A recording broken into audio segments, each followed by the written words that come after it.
Thanks for coming along. That's all right. Now, you're kind of in a flying visit, is that right? You'll fly back out after our concert. Exactly. It's a shame. Yeah, I know. Well, I've been here I came last week actually. Yes. So seems as if I've been here for a while now. So it's now, forgive my intrusion if this is inappropriate, but your name sounds a little bit more exotic than your Britishness would suggest. Exactly. Where's it from? Well, the Gamba is Italian. Okay. Yeah, so way back in my family, it's Italian, and Rumon is a Celtic name. So Cornwall in England is where Rumon comes from. It's actually an old English name. So, you must get it a little bit. Yeah. And is Italy something that's kind of close to your heart at all, or do you connect with it in any way other than your name, or do you just... not really. Apart from just being European, I suppose it's the same as everything else. No, I've got Spanish, French, and Italian in way back in my family, so it's a bit of a mixture actually. Nice. Yeah. Now, although you're performing kind of more orchestral classical repertoire, I know that you've also obviously got a bit of a name for yourself with film music. What's a film that you could watch over and over again and never get bored of? Scott of the Antarctic.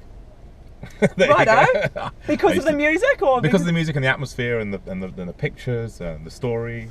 It's just a marvelous film. I think it's stunning. Right. Do you consider yourself a bit of a film buff? Not really. No, it's funny. I mean, I love films, but I get lots of sort of emails from real film nerds who know every single detail. I'm not kind of like that. I just enjoy them and I like the music. So that's about all, really. Right. And do you have any? Are you carrying on with film, or are you kind of sticking to... It's a question of how far down the barrel you can go before you start scraping the bottom. Actually, there's lots of wonderful film music out there. I just don't want to do it to death. We've got one or two more projects planned in the future of some good stuff, but sure. So when you're travelling, do you prefer to put your nose in a book, or watch the movie, or talk to the person next to you? I don't usually watch the movies on the flights, actually, I have to say. I'm usually with my iPad or something, listening to music or watching some telly programmes. This is a good chance to catch up with BBC programmes, actually. Oh, right, okay. Fair enough. You can download them before you go. It's fun. And now you have a young family as well, a couple of daughters, is yeah, that right? Yeah, that's right. Do they often get to travel with you, or are they... Not really, no. They're at school, and my wife works in London, so it's quite hard. Occasionally they'll come across if they're in half term or something like that. But, right, okay. Yeah. And do they... because what age are they? 9 and 6. 9. So they know a bit about what you do? Oh yeah, absolutely. They love it. They're fascinated by it, and they love to sit. They're great. They sit in rehearsals and they'll watch a whole 3-hour rehearsal if necessary. Sure. So they love the sounds and to watch it happen. It's good. Now I've been following you a little bit on Twitter. You're quite a Twitter aficionado, I'd say. Really? Would you say that? I think so. Sometimes.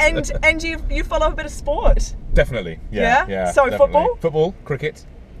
Football teams, Arsenal, Man U? Arsenal, right. Yeah. Okay. No, everything but rugby, I always say, which probably is not what New Zealanders would want to hear. It's not very polite to say here, no. Exactly. It's just one of those things. I'm not a big rugby fan, but I'll follow any other sport. Right. Practically. And Twitter's a good place to vent as well, isn't it? Definitely. Yeah. Right. Yeah, that's kind of nice. I also found out through your Twitter feed, actually, that you are the owner of a Thermomix. Now, I want to know, what is the sorcery of a Thermomix? What are these things? They're marvellous. They're sort of an extra pair of hands in the kitchen. I love to cook, and I love to, in fact, I do the cooking. My wife doesn't at all, so I have to stock up the fridge and freezer before I go anywhere. But this is it's like having an extra chef in your kitchen. You can just set it to do something. It's a really good food processor. It's also a cooker, so you can make risottos in it. It's got heat.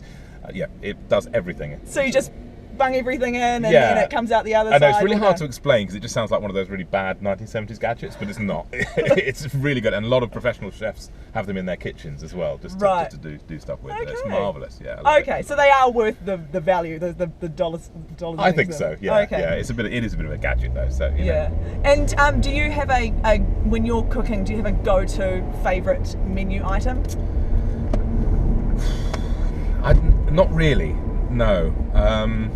I mean, I like to try everything, from sort of Italian through to. It depends what at the moment I'm in a Middle Eastern phase, so I love to look at that sort of repertoire of cookery. But no, anything is good for me. But actually, Old English stuff is, if I'm really want some home cooking, it's sort of, Yeah.